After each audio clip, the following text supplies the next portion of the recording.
শাসকের স্ববিরোধটা ঠিক কোথায় এবং পুলিশ প্রশাসন কতটা যেতে পারে, কতটা পর্যন্ত পুলিশ প্রশাসনে যাওয়ার অধিকার আছে, সেটা নিয়েও আজকে প্রশ্ন উঠছে। যেভাবে আমরা আজকে দেখাবো এক ব্যক্তিকে, বয়স জ্যেষ্ঠ একজন ব্যক্তি, যথেষ্ট পরিণত বয়সের একজন ব্যক্তিকে সপাটে একজন পুলিশ আধিকারিক থাপ্পড় কষাচ্ছেন রাস্তায়, সেটা দেখেও আমাদের মনে হচ্ছিল যে এটা কোন প্রশাসন, কোন পুলিশ এটা করতে পারে?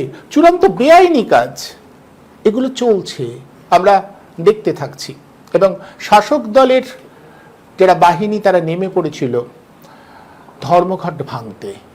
শাসক দলের বাহিনী নেমে পড়ে ধর্মঘট ভাঙবার জন্য ব্যবস্থা নিতে শুরু করেছিল। অর্থাৎ পুলিশ এবং শাসক দলের যে বাহিনী, অর্থাৎ তাদের নিজস্ব গুন্ডা বাহিনী, তারা একত্রে ধর্মঘট ভাঙবার কাজে নেমে পড়েছিল। এক অদ্ভুত প্রশাসন আমরা দেখছি। ফলে প্রশ্নটা তুলতেই হবে, তৃণমূল স্ববিরোধ বোধহয় ক্রমশই সমার্থক হয়ে যাচ্ছে। একদিকে মা, মাটি, মানুষ, আর অন্যদিকে মানুষেরই বিরুদ্ধে অবস্থান। আসলে আমরা এই বিষয়টি নিয়ে আলোচনা করি। আলোচনার জন্য আমন্ত্রণ জানিয়েছি আমি মিরাতুন নাহার এবং আনিসুর রহমান আইনজীবী, তাকেও আমি আমন্ত্রণ জানিয়েছি। আসুন আমরা আলোচনা করি। আমি মিরাতুনদির কাছে আসব, মিরাতুনদিকে এই বিষয়টির উপর আলোকপাত করতে বলবো। মিরাতুনদি, আমি যেটা স্ববিরোধটা বুঝতে চাইছি, যে শাসক দলের স্ববিরোধ, তারা বলছে আইনটা এখানে কার্যকর হবে না। অন্যদিকে সারাদিন যা করলো শাসক দলের পুলিশ এবং শাসক দলের বাহিনী, তাতে পরিষ্কার যে তারা সাধারণ মানুষের অধিকারকে কেড়ে নিতে চাইছেন। ধর্মঘট তো এখনো একটা অধিকার, গণতান্ত্রিক অধিকার, সেটাকে এভাবে প্রশাসন নামিয়ে কেড়ে নেওয়া যায়? আর এই পুলিশ প্রশাসনের আচরণটা আপনি দেখলেন প্রকাশ্যেই, যে একজন বয়স্ক মানুষ তাকে সপাটে রাস্তায় দাঁড়িয়ে থাপ্পড় কষাচ্ছেন। ফলে আমরা কোন প্রশাসনের কাছে ভরসা করব, কোন প্রশাসনের উপর নির্ভর করে একটা ব্যবস্থাপনা চলতে পারে? এইটা তো অবস্থা, বাস্তব অবস্থা। না, ওদের কৌশলটা, গতদিন তুমি কৌশলের কথা বলছিলে, কৌশলটা এখানে স্পষ্ট হয়ে গেছে। খুব একটা জটিল হবে না আমাদের পক্ষে ব্যাখ্যা করা বা বুঝে নেওয়া, খুবই স্পষ্ট। কৌশলটা হচ্ছে, যখন দুটো তন্ত্র আছে আমাদের দেশে, যে তন্ত্রটা সমস্ত ভারতের মধ্যে সক্রিয় থাকার কথা, সমগ্র ভারতের বা সংবিধানের, আমাদের সংবিধানের মূল তন্ত্র, যে তন্ত্রটাকে মন্ত্রের মতো সাধনা করার কথা আমাদের ভারতে, যারাই আসবেন বিভিন্ন পদে, শাসন পদে বা ক্ষমতার গদি দখল করবেন, যারা ক্ষমতার গদি বলছি, কিন্তু আসলে গণতন্ত্রে ক্ষমতার গদি হয় না। গণতন্ত্রে জনগণের ক্ষমতার তারা নির্বাচিত হয়, তাদেরকে জনগণের জন্য কাজ করতে হয়। এই গণতন্ত্র আজকে এমন একটা জায়গায় পৌঁছেছে যে ঘটনার কথা আজকে তুমি আলোচনা করতে চাইছো, সে ঘটনায় দেখা যাচ্ছে রাজ্য সরকার, আমরা রাজ্য সরকারকে ঘিরে আজকের আলোচনা বিশেষত আছে, কেন্দ্রীয় সরকারেরও কথা এখানে আছে বলছি। তো রাজ্য সরকার যেটা করছে, দেখা যাচ্ছে আজকে যে একটা বিরোধিতা করলো, কেন্দ্রীয় সরকারের বিরোধিতা, অর্থাৎ তাদের শাসক দলের বিরোধী আপাত পর্যবেক্ষণে বা আপাত ওদের অভিনয়, ওরা রাজনীতি করে না তো অভিনয় করে, তো রাজনৈতিক দলনেত্রী না বলে অভিনেত্রী বললেও ভালো মানায়। তো সেই অভিনয়টা হলো যে কেন্দ্রীয় সরকারের শ্রমিক স্বার্থ বিরোধী যে অবস্থান, তার এরা প্রবল বিরোধী। এইখানে আপাত দৃষ্টিতে, আপাত পর্যবেক্ষণে মনে হচ্ছে গণতন্ত্র মানছে। গণতন্ত্র তো জনগণের স্বার্থের কথা ভাবে, জনগণের ক্ষমতাকে যথেষ্ট মর্যাদা দেয়। এরা সেভাবে দেখালো যে কেন্দ্রীয় সরকার যেভাবে শ্রম আইনগুলোকে উপনিয়ন্ত্রণ নামিয়ে এনেছে, শ্রমিকদের স্বার্থের বিরুদ্ধে যায় এমন যে কতগুলো প্রক্রিয়া তারা অবলম্বন করছেন, তার তীব্র বিরোধিতা করেছে আমাদের রাজ্য সরকারের। সরকার বলে সকলে, আমি বলি শাসক দলনেত্রী এবং তার অনুগামী বা অনুগতরা। এটা এ পর্যন্ত গণতন্ত্র, যেন গণতন্ত্রের স্বাধিকার তিনি, গণতন্ত্র মানছেন তিনি, মানুষের অধিকার যদি লঙ্ঘিত হয় তাহলে সেটা তিনি মানবেন না, এ পর্যন্ত ঠিকঠাক। কিন্তু তার পর মুহূর্তেই দেখা গেল যখন শ্রমিকরা, শ্রমিক ইউনিয়নের পক্ষ থেকে এই রাজ্যে ধর্মঘট করা হলো, সেই ধর্মঘটটা তো এই কারণেই যে তাদের স্বার্থ রক্ষা হচ্ছে না, তাদের অনেক কিছু থেকে বঞ্চিত করা হচ্ছে। অতএব এই রাজ্য জুড়ে যখন ধর্মঘট ডাকা হলো, ধর্মঘটটাকে সফল করার জন্য তারা উদ্যোগী হলেন, সেক্ষেত্রে দুটো ব্যাপারটা লক্ষ্য করা যাচ্ছে। এক হচ্ছে দলতন্ত্র, গণতন্ত্র তখন মাথায় উঠে গেছে, গণতন্ত্রকে তখন গঙ্গাবক্ষে বিসর্জন দেওয়া হয়ে গেছে। এখন রক্ষা করতে হবে কিনা আমাদের দলতন্ত্র, অতএব দল রক্ষা করতে হবে। কেননা এই শ্রমিক ইউনিয়নদের পক্ষে রাস্তায় নেমেছে এরা, সেই ঘোড়া যেমন লাল দেখলে খেপে যায়, এরাও তেমনি বর্তমান রাজ্যের শাসক দল তেমনি সিপিএম দের দেখলে, সিপিএম নামক দলকে দেখলে খেপে যায়। তো সিপিএম নামক দলটি যথেষ্ট শ্রমজীবীদের জন্য তাদের সমবাদ ব্যথিতা বা সহমর্মিতা বা ধর্মঘটের পক্ষে তারা আছে, এই বার্তাটা দেওয়ার জন্য তারা রাস্তায় নেমেছে। যতদূর আমি বুঝতে পারি ঘোড়া গেছে খেপে, লাল দেখলে ঘোড়া খেপে যায়, তখন আর গাড়োয়ানও তাকে কন্ট্রোল করতে পারে না। ঘোড়া খেপে গিয়ে রথ বা হোক আর যাই হোক, চালক যিনি থাকেন, যে গাড়িটা চালায় ঘোড়া দিয়ে, সেই যানটা বিকল হয়েছে।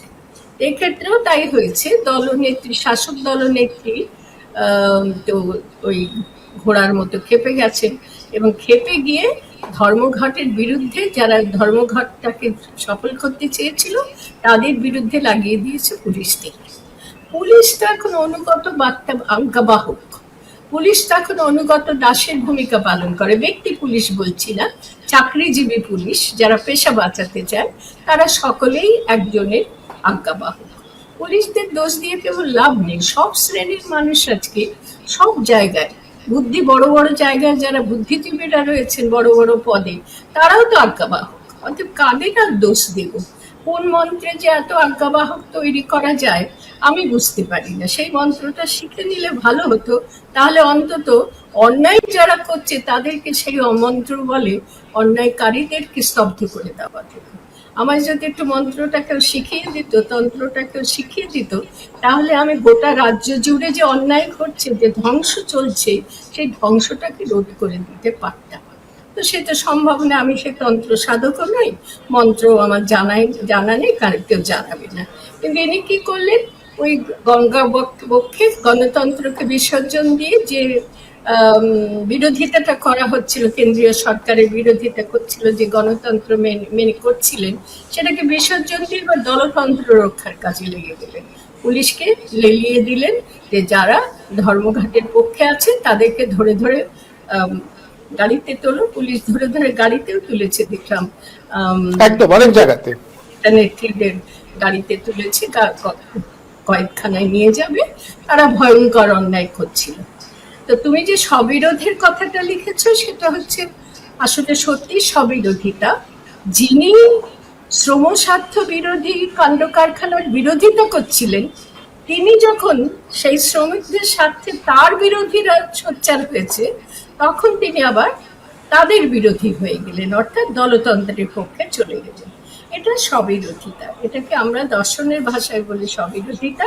এবং দর্শনে, আমার বিষয় দর্শনে স্ববিরোধিতার মতন অপরাধ কর্ম আনবে সমস্ত মানুষের জন্য। স্ববিরোধিতা অপরাধ কর্ম। আমার এখানে এটা বলে আমি শেষ করবো অনুপম, আমার এখানে একটা ছোটবেলা থেকে শোনা একটা কাহিনীর কথা মনে পড়ছে।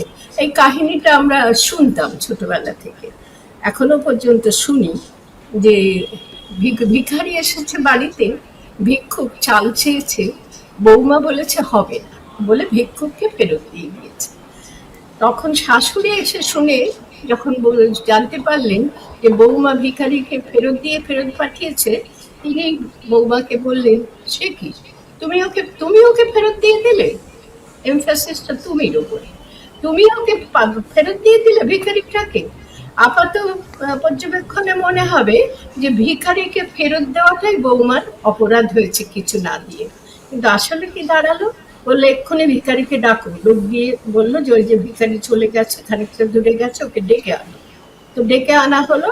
ডেকে আনার পরে তখন শাশুড়ি বললেন, আমি বলছি এ বাড়িতে ভিক্ষা হবে না, তোমাকে কিছুই দেওয়া হবে না, আমি বলছি। অর্থাৎ বৌমা যে অধিকারটা নিয়েছিলেন সেই অধিকারটা শাশুড়ি নিলেন, শাশুড়ির অধিকারটা বৌমা কেড়ে নিচ্ছিলেন।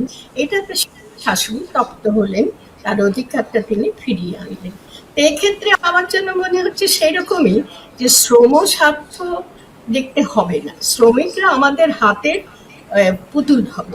শ্রমিকদের শ্রম আমরা নিংড়ে নেব, কিন্তু তাদের যে মানবাধিকার সেটা আমরা দেব না, গণতান্ত্রিক অধিকার আমরা দেব, কিন্তু সে আমরা দেব না, তোমরা না দেওয়ার কে? সুতরাং তোমাদের আমি বিরোধী, এই জন্য এবার আমি নিজে দেখিয়ে দিলাম কি করে শ্রম স্বার্থের বিরুদ্ধে সক্রিয় হতে হয়, পুলিশকে খেপিয়ে দিতে হয়। আর পুলিশরা খেপে যাওয়ার মতো করে কাজ করছে।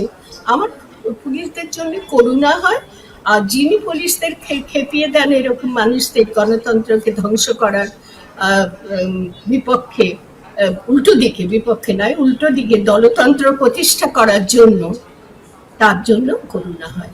কারণ তিনি মনুষ্যত্ব কাকে বলে জানেন না, মানবাধিকার কাকে বলে জানেন না, গণতান্ত্রিক অধিকার কাকে বলে জানেন না। তিনি শুধু জানেন মানুষকে হাতের মধ্যে, নিজের ক্ষমতার নিয়ন্ত্রণের মধ্যে আটকে রাখতে।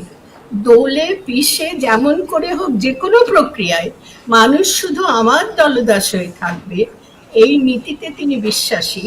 তো এটা মনুষ্যত্ব বিরোধী একটি নীতি, গণতন্ত্র বিরোধী একটি নীতি, মানবাধিকার লঙ্ঘন করা জনিত নীতি। এই নীতি যিনি কার্যকর করতে চান তার জন্য আমার করুণা হয়। আর তিনি যে পুলিশদের এই কাজে লিপ্ত করেন, করতে সক্ষম হন, তাদের জন্যও আমার করুণা হয়।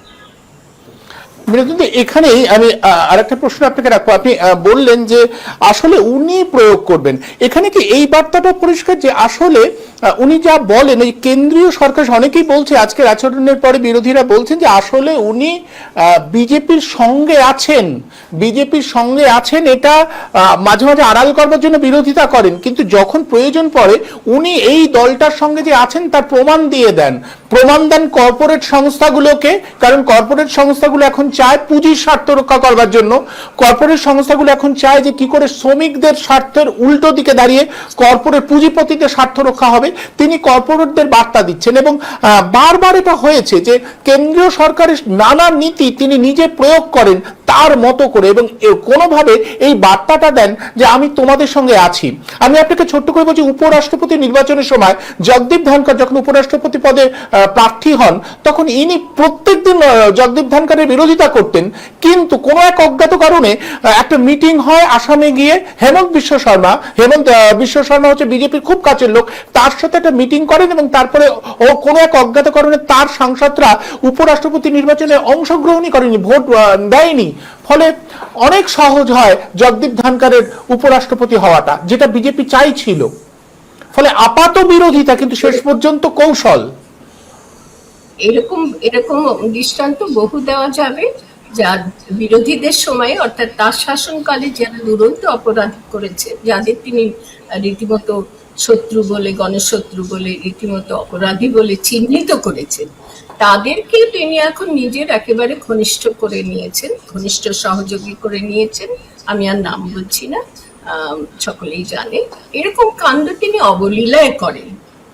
এই গত যবে থেকে তিনি আসন গ্রহণ করেছেন তবে থেকে তিনি এই অবলীলায় কাণ্ডটি করেন। তুমি যে কথাটা বললে সে কথাটাও আর একটা ব্যাখ্যা। ওনার এই স্ববিরোধিতা, স্ববিরোধী যে অবস্থান উনি নেন, নিজেই নিজের বিরোধিতা করেন, এটা উনি জেনে শুনেই করেন। প্রয়োজনটা ওর কাছে বড় বালাই, গরজ বড় বালাই বলে একটা কথা আছে না, ওর কাছে প্রয়োজনটা বড় বালাই। সেই জন্য তুমি যেটা বললে, বাইরে থেকে মনে হবে কেন্দ্রীয় সরকার, অর্থাৎ কেন্দ্রীয় শাসক দল, সরকার নয় শাসক দল, তাদের সঙ্গে ওর বিরাট বিরোধিতা। সেটা প্রমাণ করার জন্যই কিন্তু এই স্বার্থ বিরোধী যে কাণ্ড কেন্দ্রীয় শাসক দল করেছে, তার বিরোধিতা উনি করলেন।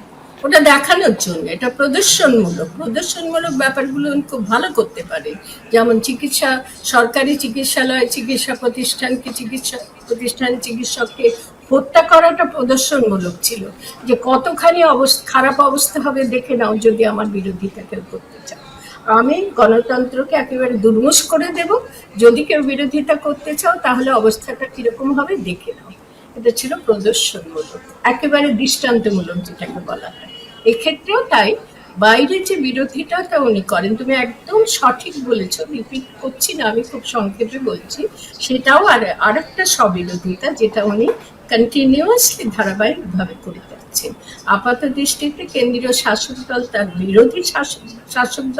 বিরোধী দল, কিন্তু কার্যত উভয়ের মধ্যে মিলমিশ রয়েছে এবং স্বার্থটা উভয়ের এক, লক্ষ্যটা উভয়ের এক, সেটাকে কর্পোরেটের থেকে বাণিজ্যিক চুক্তি করে বাণিজ্যিক লাভালাভের হিসাব, এবং সবটাই ক্ষমতা এবং অর্থের ভাগাভাগি বা লাভের হিসাব, সেখানে এক সূত্রে বাধা হয়ে রয়েছে।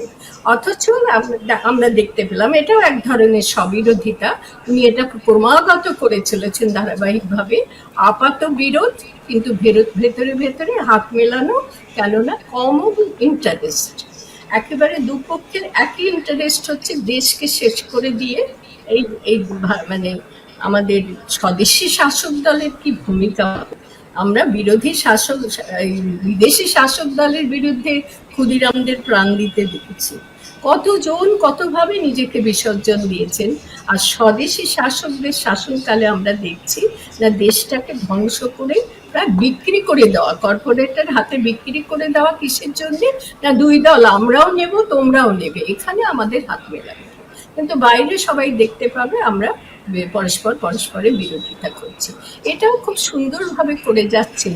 কিন্তু দুঃখ কোথায় জানো, দুর্ভাগ্য আমাদের কোথায় আটকে যাচ্ছে, কোন স্তরে, উঁচু স্তর থেকে নিচু স্তর, আমি উঁচু নিচু ভিন্নত্ব করার জন্য বলছি না, স্তরটা তথ্য জ্ঞাপক হিসেবে বলছি, উঁচু স্তর থেকে নিচু, তথাকথিত সুবিধাভোগের স্তর থেকে সুবিধা হারার স্তর, এই যে শ্রেণী আমাদের দেশে বিভাজন যেটা রয়েছে, তারা কিন্তু কেউই এই ধারাবাহিকতা, এই অন্যায় ধারাবাহিকতায় যে দেশকে বিক্রি করে দেওয়া, কর্পোরেটের সঙ্গে বাণিজ্য চুক্তি করা রাজনীতির নামে, দলীয় স্বার্থের নামে, এটার কেউ সত্যিকার বিরোধিতা কেউ কোথাও করছে?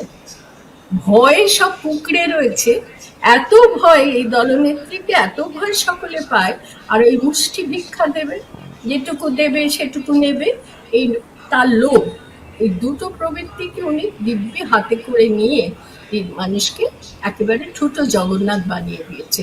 তো যারা ঠুটো জগন্নাথ সুবিধাভোগী বিশেষ করে, তাদের কি দায় কিছু নেই? তারা কি সত্যিকার অপরাধী নয়?